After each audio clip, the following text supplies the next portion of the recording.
पक्क्या रस्त्यांचं स्वप्न पण अपघाताचं वास्तव। गोंदियाच्या गोसाई ते खोबा मार्गावर सिमेंट कॉन्क्रीटचा रस्ता तयार झालाय, परंतु रस्त्याच्या कडेला भराव न दिल्याने अपघाताची टांगती तलवार निर्माण झाली आहे।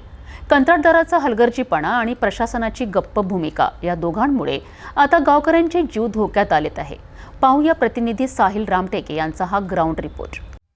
गोंदियाच्या सडक अर्जुनी तालुक्यातील गोसाई ते खोबा दरम्यान सिमेंट कॉन्क्रीट रस्त्याचं बांधकाम पूर्ण झालं आहे, परंतु या रस्त्याचं सर्वात महत्त्वाचं आणि मूलभूत काम म्हणजे कडेला भराव तोच केला गेला नाही। रस्ता उंच आहे, बाजूला खोल दरीसारखी मोकळी जागा आहे आणि रात्र असो वा दिवस एखाद्या चुकलेल्या स्टेअरिंगमुळे थेट जीवावर बेतण्याची शक्यता वाढली आहे। नागरिक म्हणतायत की कंत्राटदाराला अनेकदा सांगितलं, विनंती केली, पण तो हलतच नाही। आम्ही रोज जीव मुठीत घेऊन चालतोय। रस्त्याच्या कडेला भराव न दिल्याने या ठिकाणी आधीच लहान मोठे अपघात घडले आहेत। वाहनांना रस्ता सोडून बाजूला जाण्यात जागा नाही आणि मग काय, चाक फसली, वाहन उलटलं। यामुळे परिसरात तीव्र रोष आहे।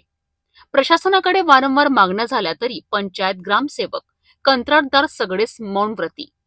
आता गावकऱ्यांमध्ये संताप उफाळून आला आहे। रस्ता बनवून शाबासकी घेतली जात आहे, परंतु कडेला भराव न भरल्याने तोच रस्ता जीव घेणारा ठरत आहे। तर याला विकास नाही तर दुर्लक्षाची हत्या म्हणावं लागेल। गोंदियाच्या गोसाई कोकणा रस्त्यावर प्रशासन आणि कंत्राटदार संपूर्ण जबाबदार आहेत। नागरिकांनी आता रोष व्यक्त केला आहे। आता प्रश्न इतकाच, अपघात झाल्यावरच का जागो होणार प्रशासन?